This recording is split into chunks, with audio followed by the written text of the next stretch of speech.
Can you hear, see my screen? Yeah, I still do not see your screen. We're recording it, by the way. Just want to make sure that we're recording and posting the seminars on web pages. Okay. Can you see my screen? We see your screen, right? Maybe you can get started. Okay. And if people join, I know we're already past 1 minute, so we get started to save your time. Again, thank you very much for stepping out of your meeting. Go ahead. Yeah, I just finished my talk yesterday early. It should be okay today. Yeah. Okay. Thank you, everyone. Today I will talk about the certifiably robust learning with knowledge enabled logical reasoning, because our part for the NASA project is mainly on the how to certify the robustness and prediction for the perception part, as well as hopefully the end-to-end prediction control part as well. So here I want to mainly introduce some recent work on the certification and how to make the certification tight and rigorous. Give an example of like the perception problem, and then we'll talk about other pipelines later. So okay, first a little bit of background, and we can see machine learning in the which I don't need to emphasize, which has been applied to different domains to make our life better, including the driving the large language model ChatGPTs, for example, and face recognition systems as well. However, we can see over the years, not only the autonomous driving has caused a lot of accidents, but also, for example, large language models output private information can be used, and the face recognition system can also lead to a lot of real-world attacks, including misarrest. So in this way, actually, it's very hard to build up a trustworthy machine learning systems, even though we have seen a lot of breakthroughs in machine learning recently. So that's showing that even like there are media reports predicting that 2023, which is now, could be a security nightmare due to the malicious AI attacks, no matter where we apply the AI to, including drones, including vehicles, etc., etc. And such trustworthy machine learning is very important to enable large infrastructures, including the power grid systems, water networks, transportation networks, etc. And we also have recently started some projects on the purely transportation as well, related to our project currently. So with that, we can see as a very, very high level, we can see the White House has published the blueprint for AI bills of rights, emphasizing the 5 important problems about trustworthy machine learning or AI including the robustness, fairness, privacy, and explanation and human in the loop. So with that, let's step a little bit back, actually one step back, to check what's exactly the fundamental causal reasoning behind all those trustworthiness problems, and then we can dig into the potential solution to it. So basically, we can see in traditional machine learning, usually we assume that the training and testing data are drawn from similar or even the same distribution. Therefore, we can train on one and test on the other. But in practice, either the training distribution can be manipulated, leading to potential poisoning and backdoor attacks, even for different transportations. For example, currently the very large lion data set, we can just use $60 to poison 0.1% the data, which is quite significant and lead to a lot of severe consequences already. Or the testing data distribution can be manipulated, leading to potential the physical attacks and natural distribution drift. We see a lot in different data sets and applications. So this shows that such a trustworthiness gap between the distributions here potentially lead to different trustworthiness problems as we see. And with this, our lab mainly focus on designing the robust private and generalizable machine learning paradigm for real-world applications with guarantees, with the central goal of closing this trustworthiness gap for different aspects of trustworthy machine learning. And actually, this central goal can unify different individual aspects and pillars together. For instance, we can see from the robustness perspective, we're exactly during the either the training or the testing data distribution manipulation, as we mentioned before, to generate different threat models, to explore the vulnerabilities of the model, and develop and define different certified robustness based on various information. And from the privacy perspective, also we focus on different privacy attacks and corresponding different privacy preserving generation and learning. And similarly, from the generalization perspective, it's exactly trying to deal with the natural distribution drift compared with the worst case adversarial manipulation in the robustness case. So this is also very important. For instance, if our drones or cars drive in different like urban or rural environment, it's not necessarily adversarial, but it necessarily need to deal with such natural distribution drift. And very importantly, I would emphasize is that not only each individual pillars here, but also the underlying connections are also very important. And one thing we focus and one unique part of our past research as well. Because for instance, if we understand the underlying connections among them, for instance, we can prove under certain mild conditions, the robustness and generalization are bidirectional indicators for each other. In that sense, actually, we can have a holistic view of trustworthy machine learning itself. And with that, let me focus on the robustness itself and see how we can deal with the worst case manipulation for different, actually general machine learning tasks, including prediction, including detection, including even NLP or others, so that we can see how we define the worst case certification and how we improve that. Please let me know if you have questions. Yeah. Okay, so before that, let's first take a brief look at what's robustness and why we need certified robustness, and what's the existing certified robustness approach, whether they are enough. So basically, we can see here from the robustness perspective, we have already seen lots of different physical attacks, including the stop sign. I think many of you have seen, which is exhibited in the Science Museum of London currently. And the digital perturbation, like in medical domain here, if you add perturbation, which is definitely invisible to human, and then based on the model learning perspective, the target completely disappear, which is very severe. And I want to show some interesting example, because with the end-to-end control, we need to have the interface with NLP, and also, of course, everyone knows recently that lots of like bombs from the NLP community and large language models, foundation model, etc. So I want to give some example from NLP, which is very interesting, I think related as well. So here, for instance, even we have very powerful, say, large language models, GPT-4 and all those things, still they are actually very vulnerable, surprisingly. For instance, from the evasion perspective, which means you just adversary just manipulates the testing data distribution, and you can see you can easily fool. This is for against the GPT-4, which we get unlimited access to it and then evaluate the trustworthiness of it. And you can see if you just change some experience to skilled, actually you will completely change the sentiment classification. Surprisingly to human, because it looks the same to human. And you can do backdoors for NLP as well, which is with some in-context learning, you can add this completely unrelated sentence. And whenever with any input, as long as you have this sentence, you will targetedly fool the model to predict it as positive. And not only for sentiment classification, but many other tasks like AI ethics, fairness, etc. For ethics perspective, as long as you add such unsuccessful, then you always predict immoral things tomorrow. So with all this, we can see we do need to defend against such attacks from various perspectives and various modalities. With that, the good news is that there are a lot of defenses and detections proposed and studied in the past of years, which is great. But on the other hand, I would say the bad news is that there are always like cat and mouse game. You have new attack, new defense, and you have new attack again. Like all the defenses here have been adaptively attacked again, actually, which lead to say we really need a certain robustness certification so that we can we don't need to worry about future adaptive attacks as long as we can provide certain certification, which is hopefully agnostic to the attack algorithm, so that we don't need to enumerate all the unforeseen attacks in the future.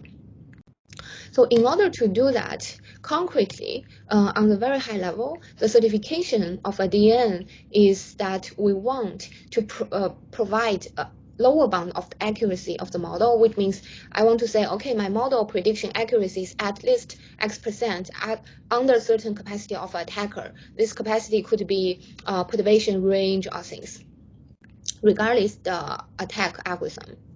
And basically, it's a lower bound of the model accuracy under certain attack constraints. And slightly more formally, here is our goal. Let me know if there is question, because this goal itself is very important. For the rest of the talk, we'll talk about how we can get this, estimate this upper bound. So basically, theta here is a loss function of the model parameterized by theta. So this function could be a classification, object detection, segmentation, whatever models. And here, let's take the classification as an example. So you have the x-y pairs. Y is a ground truth, and A is a transformation, adversarial transformation function. It could be additive, like a lot of attacks you have seen, like x plus epsilon, by adding the perturbation to it. Or you can actually do other transformation, like rotation, translation, like raining, windy, all those translations in real world. And as long as this transformed instance, which is the adversary instance, like AX delta, is compared with original instance delta, original instance X, is bounded by certain thing like epsilon here. So we want to get the worst case perturbation delta such that we can maximize the worst case loss for each instance XY. So note that this is instance level rather than distribution level. So we can get the worst case for each instance, and we'll be able to find the upper bound of the loss, and then we exactly, for example, get 1 minus H will be the lower bound of the accuracy. So our goal for the certification is to maximize get the upper bound of the maximized loss under constrained perturbation. So here, as long as the perturbation is constrained by epsilon, is fine. We don't need to worry about what the perturbation algorithm is, so that we don't need to worry about the future attacks. So let me know if you have questions. And this is a very nice goal. However, you can see if the loss function is a deep neural network, non-convex, non-concave, and non-linear, etc. So, and also not smooth. So this whole thing is very hard to optimize, and we cannot get the global optimal of it. Therefore, there are various ways to optimize this upper bound currently. For instance, give an intuitive example, like we have an instance X, and this weird shape is like the available perturbation range, right? We want to see, okay, within this range, what's the upper bound of this loss function? And the intuitive way is we can use linear constraint to characterize all the constraints here, right? And then form a linear programming or mixed integer linear programming to exactly solve this optimization problem. But of course, this is proved to be NP complete, and it's not very scalable. As we can see, it currently can scale up to like 300 to 400 neurons, that's all. And we can do slightly more scalable way, which is we can relax this region to a regular region, like our infinity ball, for instance. So in this way, we after relaxation, we can use other like more scalable, like say SDP or Lipschitz constant based optimization relaxation to solve this. But you can see here, you will have some false positive within this region, right? But not false negative, which is okay. So that's called incomplete verification, which is okay because in the most safety critical scenarios, false positive is fine, but false negative is very dangerous, right? And we can do slightly more scalable way, which is we can sample over the regions, I mean the regular region, then this is most scalable branch of the algorithm. So here I just want to give an overview and a lot of more detail here is not that important, because the nice thing is for each certification, there are also corresponding robustness training algorithm to make the corresponding certification tighter.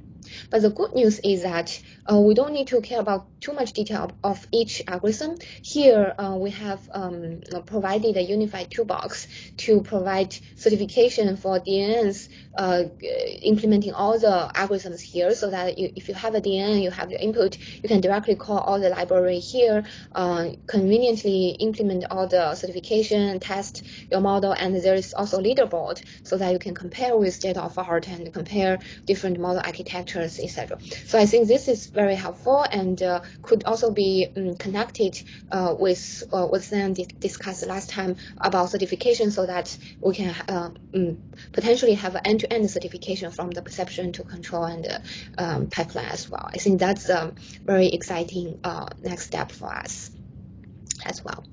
But on the high level, we can see this is great. This is rigorous to provide different certification in the worst case perturbations. But on the other hand, this is also expensive, as we can see, and provide loose certification in many cases. So let's see how loose it could be and what's the state of art of the certified robustness, which is very important, right? And this figure took us a long time to plot, and very important. As we can see here, the x-axis shows every year the state of art from all the conferences, including security, vision, all places, for the state of art of certification for DNNs. And like each line shows different data sets under different perturbation radius, like L infinity or L2 norm, etc.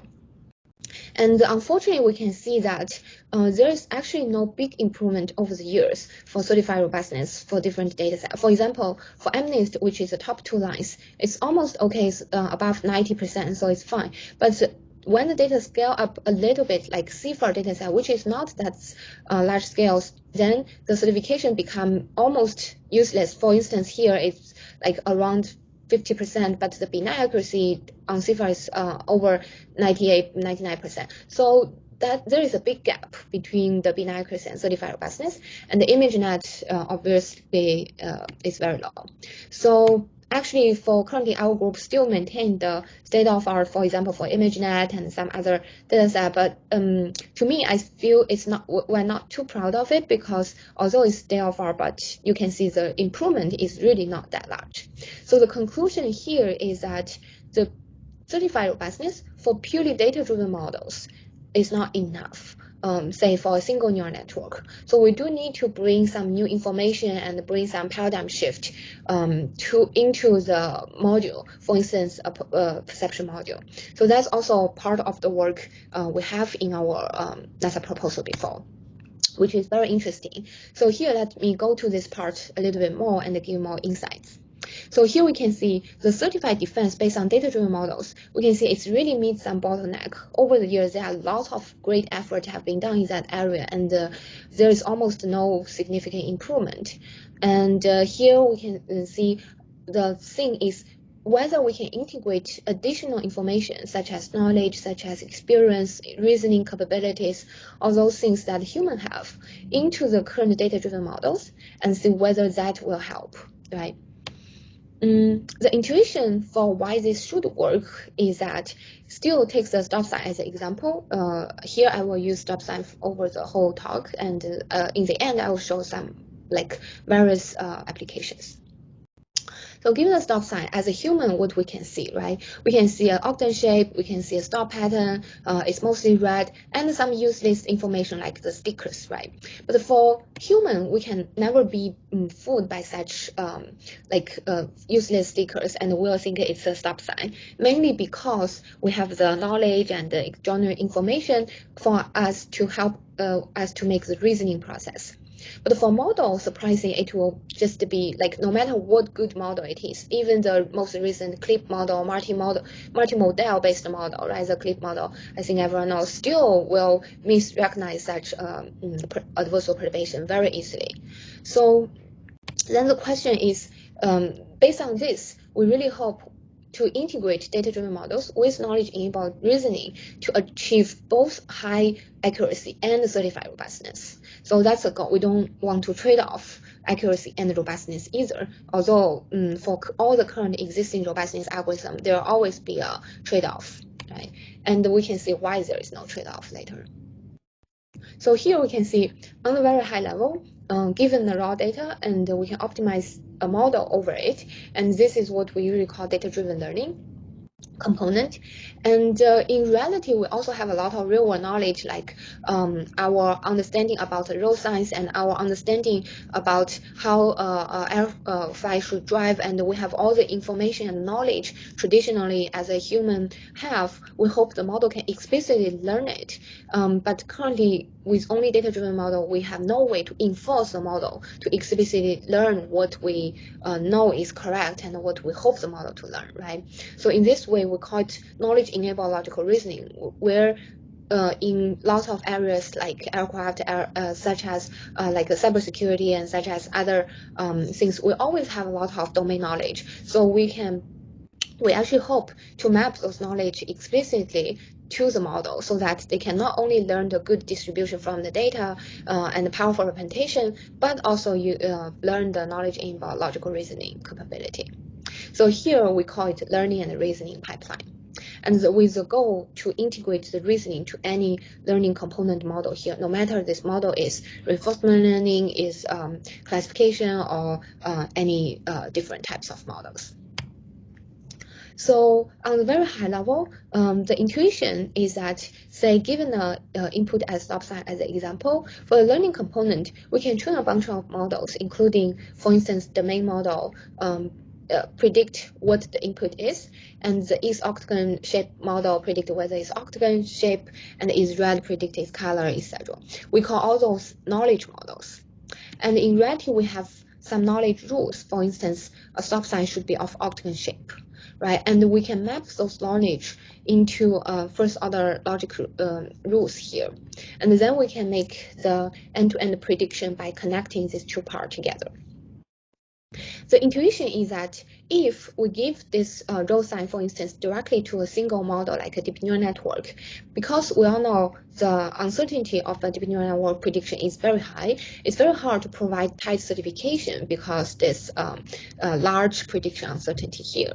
But after adding this reasoning component, which will correct some prediction of the model here, like if some rules are violated, then it will go back to either lower down or improve the prediction confidence for those models. So eventually, the model prediction confidence will be like the uncertainty will be low, and therefore it will be easier to provide tighter certification for such end-to-end learning reasoning pipeline.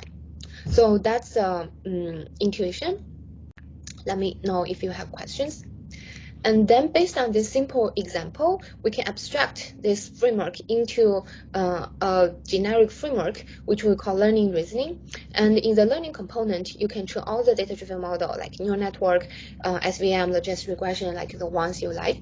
And in the reasoning component, we can map the real-world knowledge into a first-order logical rules, and then use like either probabilistic graphical model, like Markov logic nets, or probabilistic circuits, etc., to embed those first-order logic rules as a reasoning component. And then we will have this end-to-end framework directly.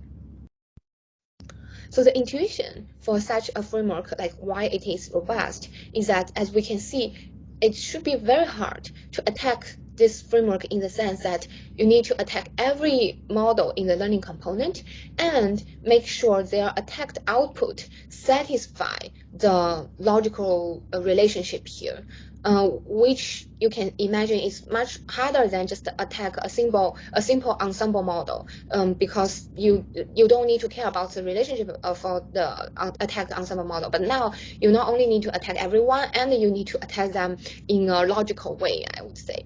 So that increases the cost of the attacker a lot. And there are several key advantages of it as well. First is that, of course, because of the learning component, we didn't throw the traditional data-driven learning, and it will help to generate the powerful representation. And for the reasoning component, it will help to encode domain knowledge, support the reasoning, correct the food models in the learning component. And the knowledge here, very important, doesn't need to be comprehensive as a good old-fashioned AI, which means in traditional, like say before 90s, the symbolic AI, right? We use knowledge for reasoning, for inference directly. In that case, we need a lot of knowledge because every piece of knowledge help you to get inference. So if you don't have enough knowledge, then you cannot make a good inference, right? That's why with data-driven models, it's more automatic and you can just optimize over data that's good enough. But now the thing is the reasoning is not for inference. It's just for kind of violation check. You can imagine that as an outer wrapper, which means we still rely on all the data-driven model for prediction, but as long as some prediction violates some known rules and known instructions, we will come back to automatically correct it, so that if you don't have any useful knowledge rules, it's fine. Your framework will be at least as good as a single neural network. But if you happen to have some good knowledge rules, which we usually have in different domains, you can always improve the robustness, accuracy of this whole end-to-end pipeline. So you lose nothing, but increase a lot of robustness and other things we can see some example later. And there are some other interesting properties, like this is end-to-end prediction. We don't need to worry about intermediate anything. You still get input and get output from a neural network. That's all, if we use the whole thing as a black box. And you can provide robustness certification, we'll see very soon. And as a byproduct, you can provide the explanation based on which rule are violated, so that you will see what model is vulnerable and what concept is mispredicted, etc. So with this, potentially this framework I want to quickly show can be applied to different domains, including image classification, NLP task, generative models, safe autonomy, and different cybersecurity tasks as well. I will go to some of the examples in the end of the talk. But before that, I want to dig into a little bit more interesting properties of this framework.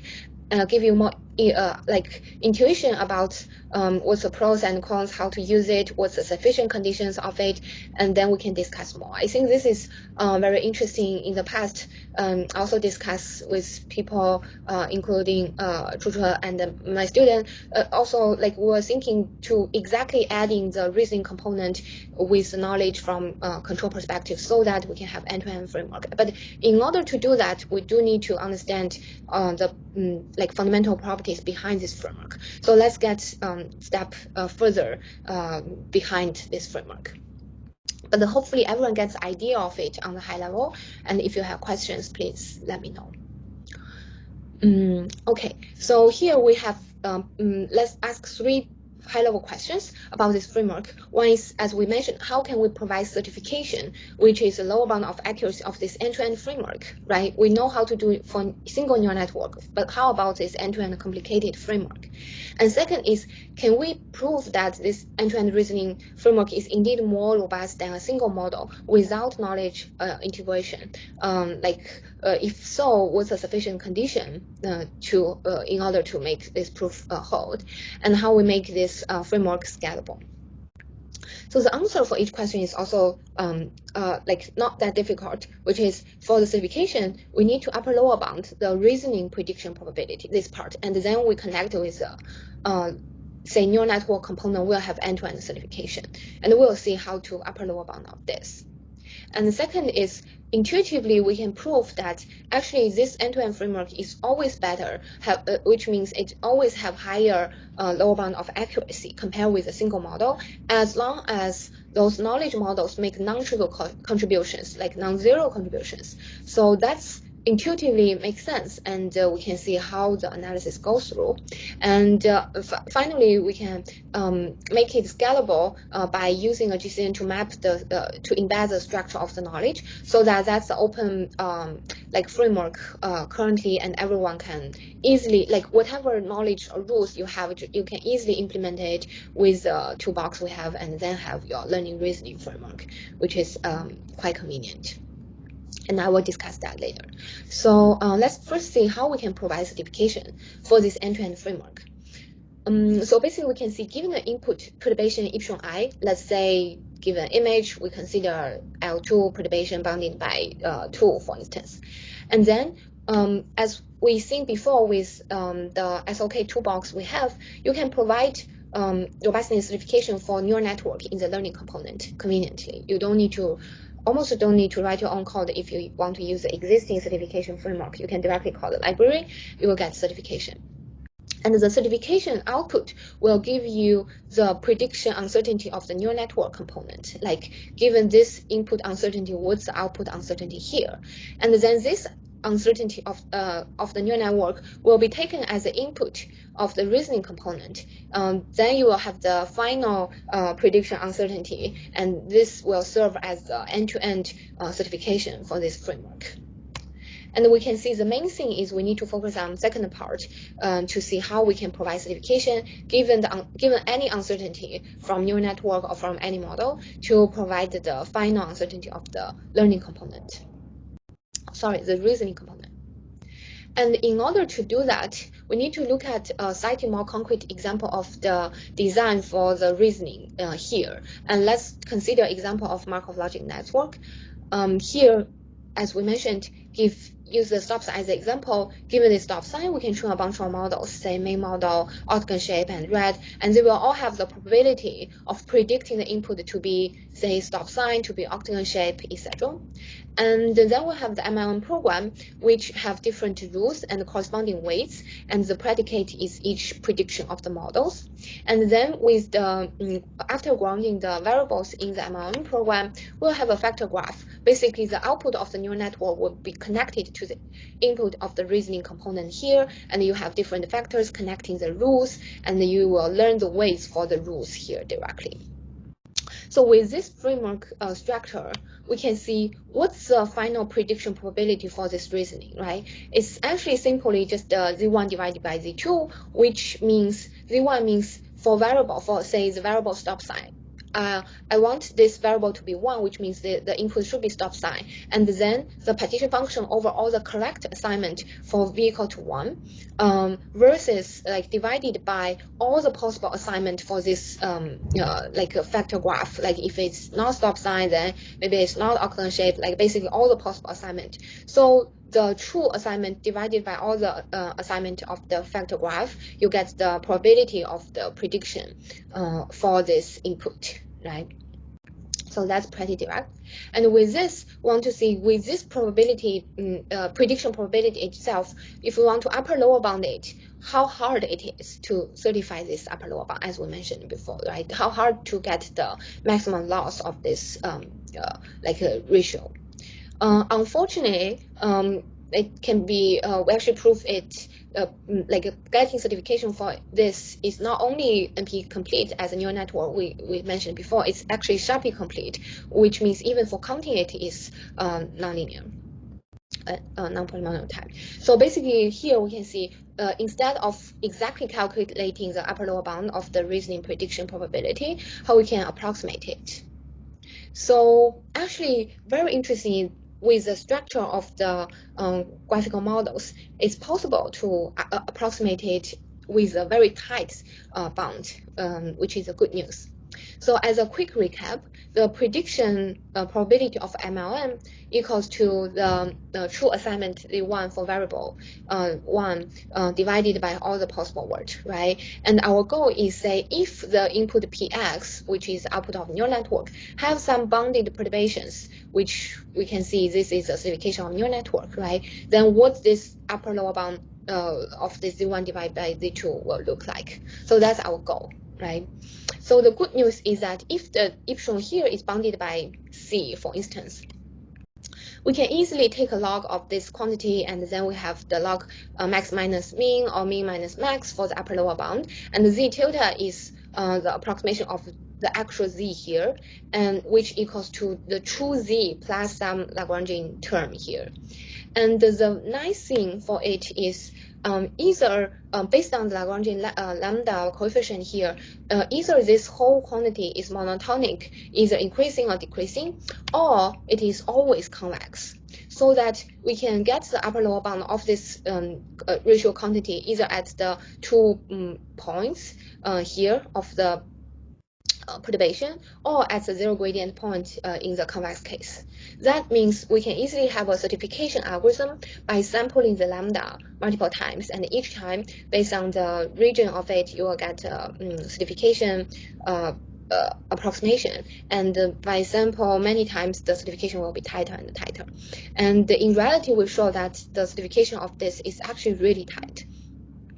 And then let's take a look at some results to see whether this framework will hurt binary accuracy, as we mentioned, which is one question everyone cares about, and how large improvement it has for the certification. As we've seen before, the certification over the years like almost improve like less than 5%, I would say, or 6%. But here, let's see how large it can improve. So, okay. Then first example is, let's still take the row sign as an example. Now we have all the data, like the complete data set of row sign, not only stop sign, but also everything else. And as we mentioned before, we build this learning and reasoning framework.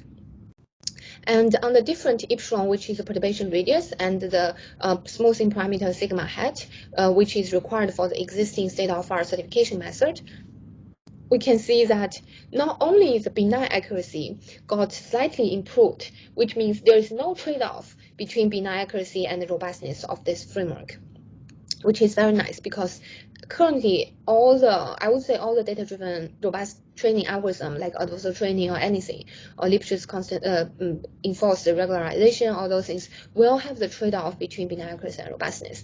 But here, the intuition is because we bring in additional information such as knowledge, it will not it mitigates such a trade-off. But also we can see under the different radius, the certified robustness is significantly improved, like 20%, 10%, etc. So this shows that this framework indeed can improve the certified robustness, including the empirical benign accuracy. And beyond so far we see a lot of row signs, stop signs. Let's take a look at another scalable example, which is PrimateNet, and it's part of the ImageNet. And in this data set, there are a lot of primate we want to classify, and they are of high resolution, like 1000 by 2000 scale, etc. And the thing I want to emphasize is that here, lots of people may worry about where we can get a lot of good knowledge and things. So here I want to show we don't really need a lot of knowledge, as we mentioned before. As long as we have some key, unique and important knowledge, even though it's very simple and not a lot, it will be very helpful. For instance, here, for this PrimateNet, we only need two types of knowledge. One is a hierarchy one, which means that if one model predicts its great ape, the other model must predict its ape. And the exclusive edge means if one model predicts its ape, the other model must predict it's not a lesser ape, right? So just very simple knowledge rules. And surprisingly, as we shown here, similarly, for benign accuracy, it got slightly improved without any trade-off between benign and robustness.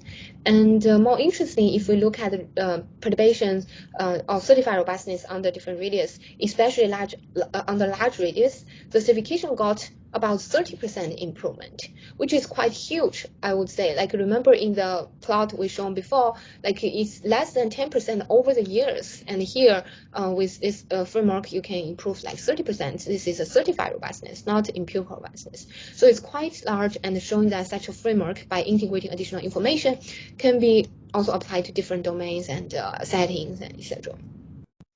So with that, we hopefully shown that you understand how we can provide certification for this end-to-end framework. So, and we show after we do the certification on different data sets, we show that indeed the certification gets significantly improved compared with a single model. So the next thing is, let's see whether we can indeed prove that the lower bound of the accuracy of the model is indeed higher. I mean, the framework is indeed higher than a single model. And if so, what's a sufficient condition? And here it's very interesting because in order to understand what's the lower bound of accuracy for the framework and compare with single neural network, etc., we need to take a look at, like, break out the box of the learning knowledge here and look at what types of knowledge we have, right? we categorize knowledge into two categories. One is the permissive knowledge, which means if the main model predicts its stop sign, the knowledge model must predict its like a octagon shape this way.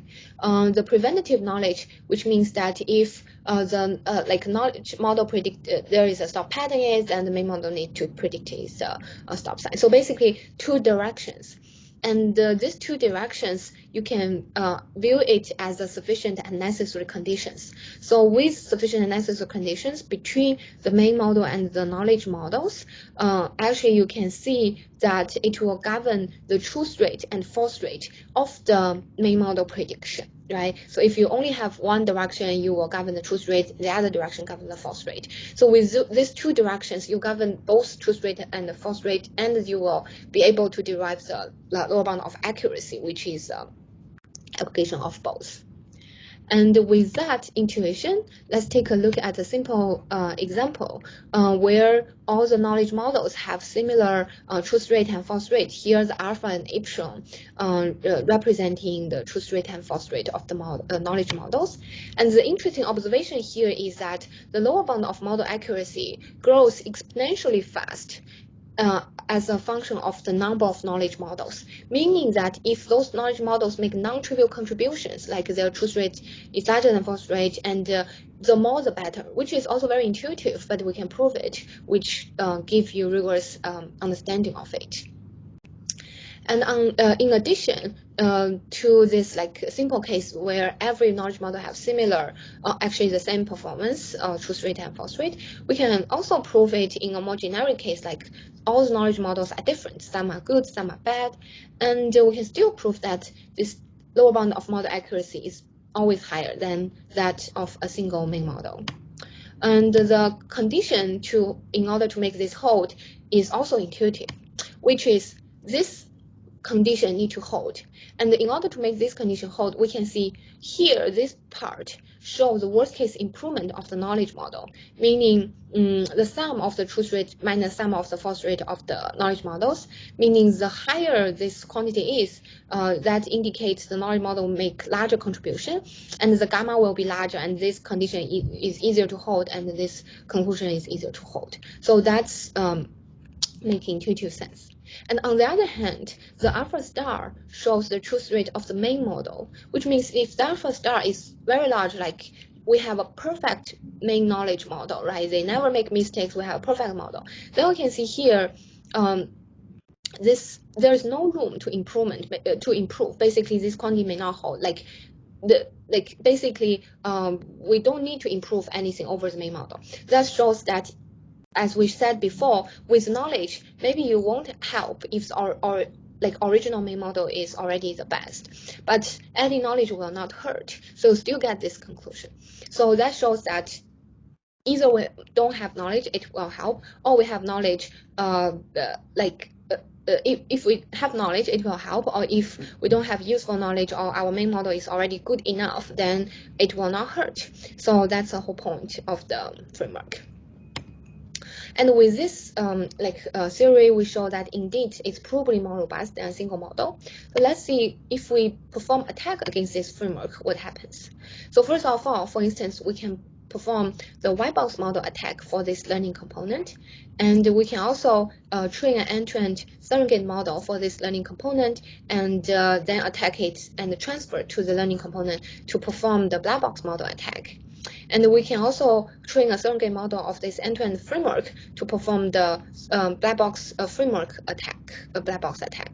And we can evaluate against the physical attack and a lot of unforeseen common corruption like Gaussian, like snow, frost, etc. So the whole point, note that is, we don't need to train the model with any prior knowledge of the attack. So this framework is entirely trained without any attack. It's only benign data.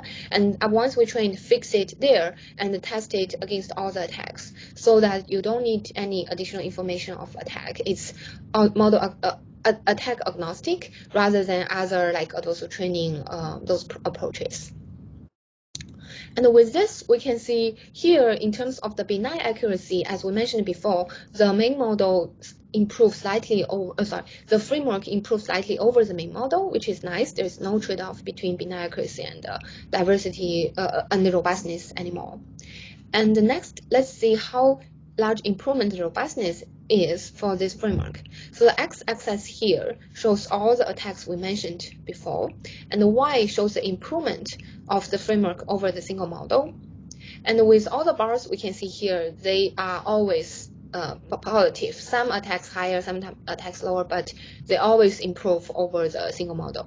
That means this like framework is always more robust than a single model. And the nice thing is it's attack and model agnostic.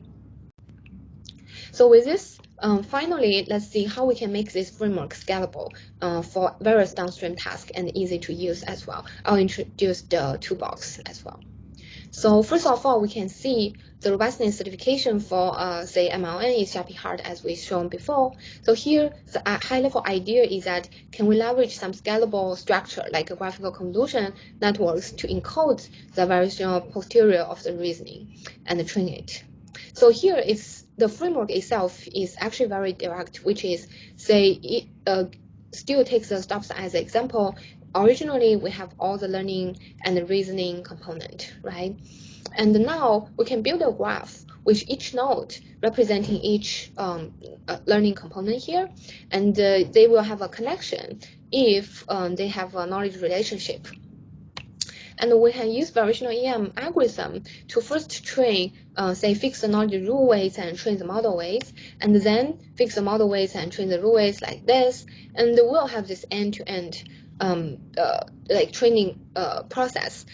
And after it converges, we throw out everything, just to keep the learning and the GCN itself and connect it end-to-end, and the inference time is just a one forward pass. Very efficient. So then with this, as we promised, we'll go to some interesting applications and see how useful and how easy to use for such a framework. So here we can see that with the learning and reasoning framework on the image classification dataset, which is a very large, high resolution image classification, here there are different like attributes and models. For instance, if it's a panda, it should be furry. If it's a dolphin, it should have flippers, etc. And we have different like rules here by extracting from the attribute dataset. And by comparing with all the state-of-art certification method here, this framework, as we mentioned before, not only achieve higher accuracy, but also much higher certified robustness under especially large radius here, like still 30% or 20% improvement, which is quite large. And it's worth to note that this WIN method itself is so far the state-of-art weighted ensemble, because here in the learning component, you may feel it's related to ensemble models, but it's really the reasoning component help a lot. That means if you directly compare it with ensemble model with similar number of learning component here, it won't be as robust as framework with a reasoning component. And next, as promised, in addition to image, let's look at NLP task, which is quite interesting in the sense that it's an information extraction task. We collect the stock news of the top 10 tech companies, and the task is predict the stock price change, stock price gain, etc. And the knowledge rule is just a simple arithmetic rule, which is the stock price of yesterday should add up today based on the stock price change, increase, decrease, etc. And here we can see not only the benign accuracy, but also the certified robustness of such an NLP framework task significantly improved, like 20%, etc. as well. And in addition to that, we can also use it for different, say, cybersecurity tasks like a PDF malware. You have all the structures of predicting whether an attribute exists, and then you have knowledge rules. Say if it's malicious, usually it indicates some existence of the knowledge rules, and if you have children knowledge rules, you must have certain parent knowledge rules, etc. And then similarly compare with all the state-of-art method here, the certified robustness got significantly improved and the benign accuracy is similar. And finally, the interesting task of generative models, like everyone talking about generative AI, and it's very important to talk about generative model. I think in the past of my talk, I talk a lot about examples for generating safety critical scenarios in autonomous driving. So in this talk, I didn't talk too much about that, but I think that's also one way to think about this framework here, which is even for generative models, we can integrate knowledge to guide the generation, which is very important. For instance, here we have the knowledge enabled safety critical scenario generation, which we encode the knowledge as a tree structure and guide, say, a VAE or GAN or even diffusion models we have to generate.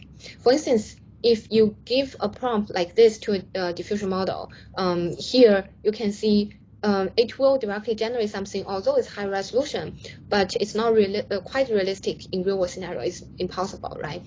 That means for some like knowledge, for instance, the geometry, the relationship among different objects, it's important to integrate so that your generation will be guided by some existing known true rules or knowledge. And similarly, we actually intervene the causal relationship among different objects. Say if you have a pedestrian coming out, what speed and angle of the car would be so that it will hit the pedestrian right on time, and etc. And with this, such a causal relationship can be viewed as one type of knowledge and guide the generation to generate safety critical scenarios. So that shows that such knowledge enabled generation is also very helpful to guide the generation for safety critical scenario, for testing, and for generating a long tail so that we can get guarantees for the long tail safety analysis. And here I have another quick interesting example for not only using knowledge, but also I think people all are interested in ChatGPT, GPT-4, all kind of new foundation models. And here is an example of now you can not only have the knowledge rule, but also you can just have your NLP conversation with, say, ChatGPT. For instance, here you can ask it, say, give me one safety critical scenario at the cross or in the windy time, in the raining day or whatever. And it will give you some description. And we already built this end-to-end pipeline so that it will help you to map the actions from the NLP to some action functions, and then map to a cynic code to directly guide the generation in a color simulation, so that you can directly use the NLP description to generate the simulation for evaluation. So here I have some demo. I don't know if you can you see my video here? Hopefully you can see. So, oh, cool, thank you. Yes, we can see it. Go ahead. Cool. Yes, because this is another screen. So here is an NLP description, like eagle vehicle driving towards, and we can see the human here. It's an automatic safety critical scenario generation, and the bottom is another example. Like if you turn, here directly changing the lanes, and the car in front will slow down, and it's safety critical. And similarly here, here is a left turn, so that your left turn hit the cars in front, and similarly this is a right turn, hit the cyclist or motorcyclist. So basically it shows that we can specify rules or describe the scenario set in our mind, and such description can also come from, say, the traffic rules. We can parse a document of traffic rules, and there are a lot of all the accident cases, for example, from aircraft, from autonomous vehicles, like what's the accident cases, by mapping those NLP to it so that we can generate scenario and testing. And these types of long tail, rare scenarios will help us to evaluate and help us to train the models and the framework to be more robust. So, so that's the scenario generation. And in the end, I want to show some examples for the framework that we have so far, and we can, if you have questions, we can discuss, and hopefully it will help you to evaluate and generate different purpose of trustworthy robustness models and framework. For instance, what we discussed as SOK toolbox can help to develop different certification for neural networks easily, and this is for end-to-end reinforcement learning framework to provide certification in terms of lower bound of reward and action consistency under small perturbations.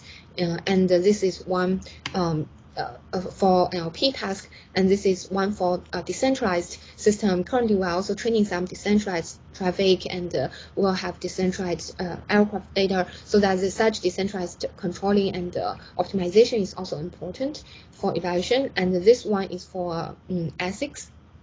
And the final one is for the autonomous driving safe bench that we mentioned before, which hosts more than 5,000, 7,000 scenarios for safety critical testing. And we are keep adding new algorithms, including the diffusion model, including the ChatGPT based or the multimodal models as well into the framework already. So if you're interested, you can test it out. So a quick summary is that we can see as overall motivation, the trustworthy machine learning itself is a key enabler for many applications, including our safe autonomy, including many cybersecurity tasks. They are all correlated, I would say.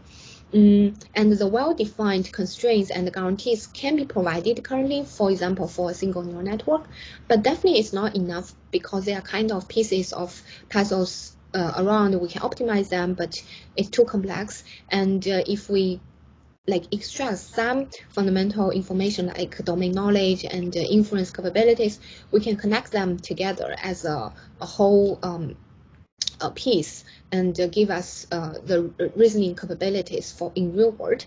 And we show that it's possible to apply this framework to different tasks, including classification, including generation, and all different types of tasks. Yeah, with that, thank you, everyone. I think we still have time for questions. Yeah. Thank you both. Thank you very much for the interesting talk. So let's see if we have questions from the audience, from students, from NASA. So if you could take a few questions. Yeah. All right, so if nobody else, Bo, thank you. So I have a question. Something you brought up about generating scenarios to check safety critical cases, right? Mm-hmm. So have you thought of applying this to the aviation environment? Yes, yeah. We're all, currently doing that. Now we use vehicles as an example, and yes, aviation we are doing that. Yes. So I would be extremely interested in seeing sort of details. So I don't know if we want to do maybe a separate meeting. I suspect Chris Elliott may be interested as well. Sure. Because we've done some generative AI, but we've done it more from the dynamics perspective to generate, quote, fake flight data. I think this may be a very nice complement to what needs to be done. So Yeah, exactly. I think one small obstacle, like for vehicles, we do have this, like there's a video demo for all the scenarios, different types of scenarios. But if for aviation, that would be very cool to have a similar thing. And I think the main thing we like now is the reliable simulator and some data. Otherwise, our algorithm, I think, is applicable. And yeah, I would say the separate meeting would be helpful to help me to understand what simulations or environment you are using currently, and then I can see how to adjust or develop new algorithm for that. Yes. okay, that sounds good. So I would say if you're looking for simulate, I would, call out Petros and his group, because I think they have a very nice photorealistic connection between MATLAB Simulink and some of the Unreal engines. Mm-hmm. Yeah. And so this is just quite FYI. We as a NASA have what we call GUAM, which is generalized UIM simulation that we released originally to UIUC as a beta version, just to make sure that, whatever bugs were there got worked out. So I think we haven't found any major bugs. We are working on something to speed up the model, but it's currently available. And I think, Naira, please feel free to distribute that to the participants To everyone? of the ULI. Yeah, with the appropriate email that specifies how that simulation is to be used. Okay. Hopefully it will come out as open source within the next several months. But in the meantime, the only restriction is that you don't distribute the simulation outside this group. You're free to use the simulation results, publish, all of that is perfectly okay. It's just the simulation itself cannot be distributed outside the group. So that's only Okay, I will ask Shank to constraint. distribute. Okay. Yep. But I think, so going back to the question of, available data, I think if University of Nevada can connect that particular sim to the Unreal Engine, you now have a very, very nice simulation, I think, that will allow you to generate data for the generative AI models. Yeah, definitely. I think that would be super helpful. Yes, we are not only generating like for vehicles, we are generating all kinds of data based on knowledge currently. Show that's helpful for all various of multimodal models. Yeah, I think that would be very cool for the EVAs as well. Yes, thank you so much. Yep, thank you. So Naira, we're gonna take this offline, but having the right people in a conversation in a meeting, I'll work through you to make sure that we have everybody at the same time. Okay, sure. So we'll For the first get Bo conversation. and Petros into Probably. the group. Yep. Okay. All right. Thank you. Yeah, we'll be really interested to work on this with Hyunjin and and utilize Lee's developments here. Thank you. Bond, I had a question. You were mentioning last time that you could use Verse Toolbox of Cyan for some of the methods you do. So because we have put that into the proposal, so could you please comment on that? Because maybe it's not my area, I couldn't get it, how you would link it with the Verse Toolbox of Cyan. Oh yeah, so that's in discussion. Like last time, we also have the offline meetings. Like one student presenting our group, and we discuss lots of ideas there. I think sounds well. Which is one thing is currently what the workbox use the sampling, right, to sample. I think the student currently sample. He mentioned like 4 times or 5 times for the long tail distribution, right? So maybe correct me if I'm wrong, and then sample it. But we discussed several idea for like with certifications. Here, for instance, here we need to sample like 10 to the 5,000. 10 to 5 numbers, which is very high in order to get the high confidence. So we are thinking how to connect that and lower down the necessity of the sampling number, and then help to find the relationship between connecting the perception with the control, because the control have lower dimensions so that we can do many samples, and for the perception part we map the high dimension to lower dimension so that we can have the end-to-end framework to provide the end certification based on the tool that Sam presented last time. So you mean that's work in progress? You're still working to make sure you can connect Verse with your methods. Okay, I see. Yeah. So hopefully within the few months when your turn comes again or Cyan's turn comes, we can show that integration because it's part of the objectives of ULI, right? Okay, yeah, that's great.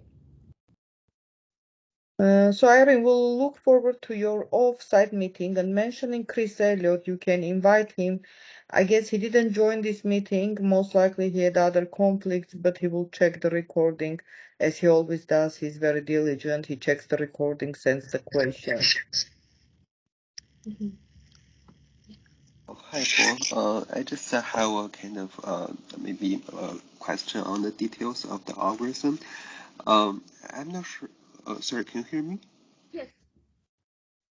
Oh yeah, I just want to make sure, since I was thinking the feature for the image recognition, for example, whether for the wheel example, whether it has flippers or other like a shape, very important. These are like knowledge nodes of the causal graph neural network. Is it like detected or learned automatically if we provide the different images? Yes. So the framework is automatic, but the knowledge rules is not really. So basically here for this data set, the data set already provides some attribute and we do some selection. So for the knowledge rule part, that the knowledge rule is indeed involve some human effort if either you specify them or you pass some document to get. Yeah, because you can imagine if we automatically like optimize some rules, it's again for in the data-driven models. It could be wrong and you could, optimize something misleading. So here the idea is that we do want to allow human to be actively intervene the model, say, I want this, and then allow the model to explicitly satisfy that. That's the goal. If everything more automatic, we can like train a large model with large parameters and optimize the process directly from the learning component. Yes. Okay, that makes sense. Thank you. Yeah.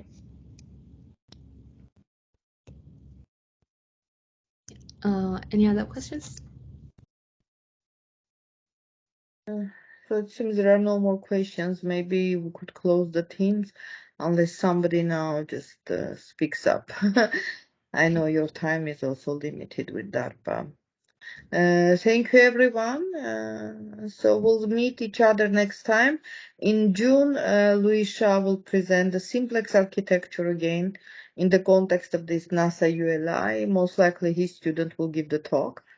So we'll meet June 16. You'll get the reminder. So these are monthly telecons scheduled every 4 weeks on Fridays at the same time. Thank you, everyone. Have a good weekend. Bye. Right.